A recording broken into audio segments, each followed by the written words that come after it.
dhe konsumimi shpesht i drithrave, i niseshtes, i majas, i pjesës së tërshërës, i pjesës bukës së bardhë, bukës së zezë, ose i glifosateve. Glifosatet pothuajse janë herbicide tepër toksike dhe konsiderojnë si antibiotik industrial, të cilët shkaktojnë toksicitet shumë të madh në zor dhe në mëlçi, duke bërë të mundur permeabilitet të zorës. Pra konsumimi i lartë dhe i shpesht i drithrave, niseshte, majaja, gruri, të cilat janë të kontaminuara dhe me glifosate, bëjnë të mundur inflamacion në zorë dhe dëmtojnë zorën e trash sepse konsiderojnë si antibiotik. Prandaj kujdes me drithrat dhe kujdes me marrjen e fibrave, sepse u thonë që pa fibra zora nuk funksionon. Jo, nuk është e vërtet, sepse një person që ka myk, nëse merr më shumë se ç'duhet fibra, fibrat janë frukto-oligosakaride, pra vargjet e sheqerit të cilat janë të degëzuara mund të ushqejnë dhe bakteret e këshia. Ka dhe bakterje të cilat janë në zorën e trash dhe nëse nuk reduktohen bakteret e këshia, këto bakteret e këshia marrin ushqim prej fibrave, kolonizohen, shumojnë dhe aty krijojnë shtëpinë e tyre. Pra, do të bëjmë kujdes me konsumimin e lartë të fibrave. Pra, këtu përfshihen makaronat, këtu përfshihen ushqimet cilat janë industriale të mbyllura, pothuajse tërshëra, në nivelet të larta, drithrat që i përmenda pak më parë dhe pjesa ushqimeve cilat kanë gluten, por kujdes nga përdorimi i lartë i drithrave. Atëherë, do shkojmë edhe pak tek ato smuthet, sepse faktori numër 3 që dëmton zorën e trash janë smuthet që përdoren në mëngjes. Pra këtu që ju i shikoni nga pas nuk janë të shëndetshme që të përdoren në mëngjes. Ka shumë njerëz që ditën e tyre nisin duke përdorur banane, avokado, boronica, moll, duke përdorur smuthe me shumë fruta. Këto në fakt konvertohen në trigliceride, sepse frutat kryesisht kanë fruktozë dhe marrja që mëngjes e fruktozës, fruktoza dhe një herë tjetër vetëm me anë të parimeve fiziologjike dhe funksioneve fiziologjike. Glukoza transportohet brenda në gjak me anë të GLUT2-shit, që janë proteinat uniporter transportues të glukozës, ndërsa fruktoza nuk përdor transport aktiv dytësor, por transport të lehtësuar ose difuzion të lehtësuar dhe nuk kërkon pompa aktive të hidrogenit dhe të ATP-s. Pra, pjesa e glukozës kërkon patjetër transport aktiv, që do të thotë prodhim ATP-je ose shpërbërje të adenozinës, adenozin trifosfatit, ndërsa fruktoza nuk kërkon. Prandaj, përdorimi i lëngut frutave në mëngjes nuk është i shëndetshëm për zorën e trash. Pra, që në mëngjes këto smuthe me fruta nuk janë të shëndetshme, që bëhen frutat që janë frutat në masivitet, sepse fruktoza konvertohet deri në acid urik. Fruktoza me anë të ketoeksokinazës, fruktokinazës, konvertohet më pas në një lëndë e cila quhet, pra fruktoza konvertohet deri në hidroksizourat dhe më pas deri në acid urik. Hidroksizouratet konvertohet në trioksipurina, dioksipurinat dhe oksipurinat. Prandaj kujdes me përdorimin e lëngut ose të smutheve të frutave. Më mirë konsumojeni siç janë, përtypini dhe kryesisht përdorini jo ushqime ose jo frutat stine se sa këto smuthe. Dhe këto dëmtojnë zorën e trash që në mëngjes. Njerëzimi nuk e dinte më përpara se çfarë kanë qenë smuthet e frutave. Smuthet e frutave janë një reklamë e botës së sotme industriale që njerëzit të bëhen sa më shumë të pashëndetshëm. Gjyshet tona dhe gjyshja ime nuk e dinte smuthin e frutave që në mëngjes në kohët e sotme, ose nuk e dinte se çfarë ishte kjo gjë, por i konsumonin frutat dhe i përtypnin siç duheshin. Prandaj, fëmijëve jo smuthe frutash që në mëngjes dhe mos i dëntni dhe mos i joshtni me sheqer të frutave. Mos i dëndni me pjesën e fruktozës, sepse fruktoza konvertohet deri në acid urik. Kalojmë pak edhe tek një imazh tjetër. Tani këtu janë edhe ushqimet, një ndër faktorët e tjerë, ose faktori numër 4 që dëmton zorën e trash. Edhe këto ushqime cilat ne i kemi përmendur kush e di se sa herë, por përsëri nuk e ishim dorë që ti përmendim.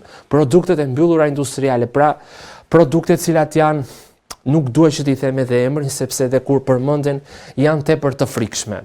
Ndërsa ushqimet në të në anën time të majt dhe në të djathtën tuaj janë ato cilat janë të shëndetshme, pra molla, brokoli, kungulla, domatja dhe ato që janë në të majtën time dhe në të djathtën tuaj janë ushqime që me të vërtet të merrojnë zorën e trash.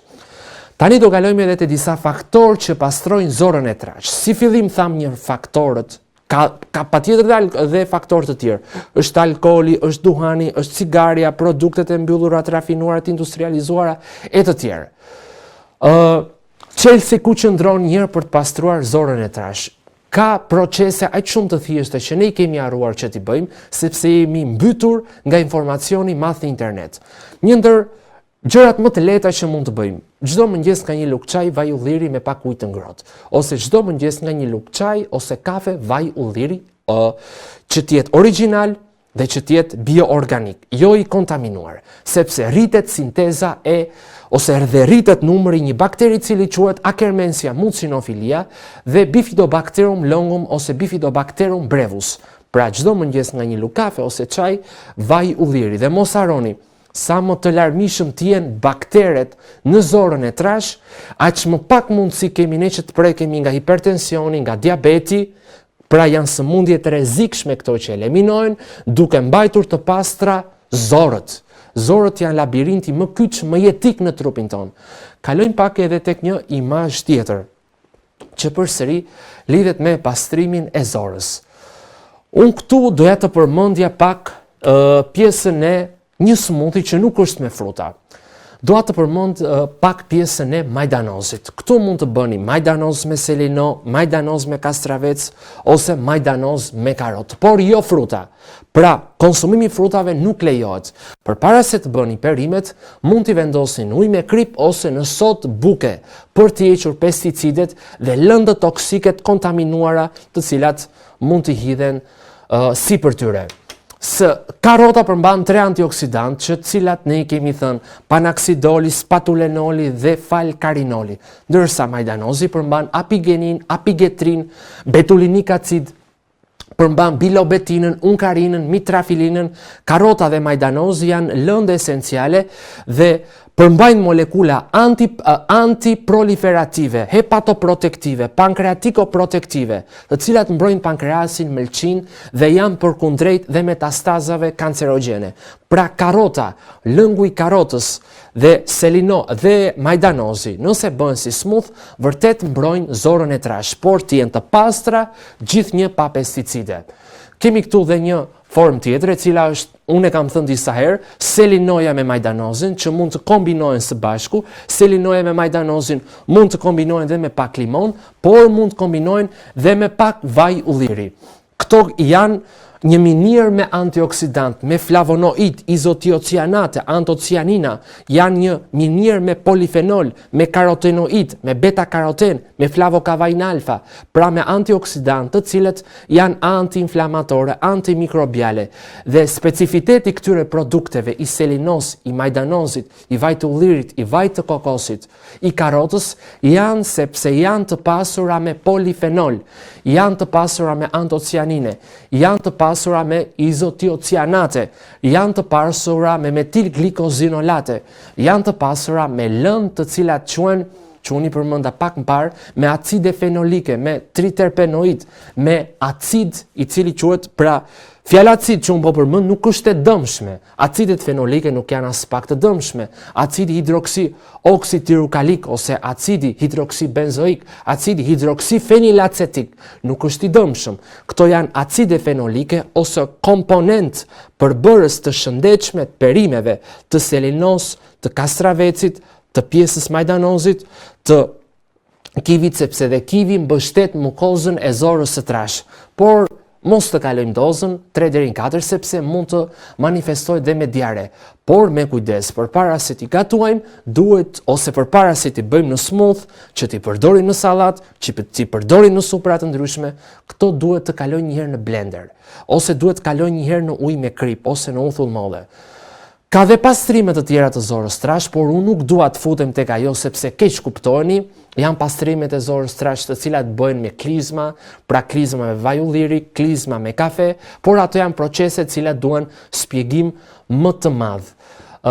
Ndërsa përse përket hidrokolonoterapive, unë nuk i këshilloj sepse kjo nuk është diçka e shëndetshme që të pastrosh zorën, të vendosësh një tubë edhe ta pastrosh nga mbeturinat. Më mirë agjërim, perime, zarzavate të pastra, fasting, pra agjërim i kontrolluar dhe i kujdesshëm, sepse agjërimi në shumicën e rasteve është i shëndetshëm, por duhet bëjmë kujdes sepse nëse ne nuk kemi transsulfataza, acetiltransferaza, nëse ne nuk kemi glukoronil transferazat, glutation transferazat, citokrom P450, citokrom P450 ose citokrom P562 në nivelet shëndetshme, atëherë këto produkte të cilat quhen metabolitet primar të hidroksiluar zbërthehen përsëri dhe më pas me anë të vileve intestinale futen përsëri brenda.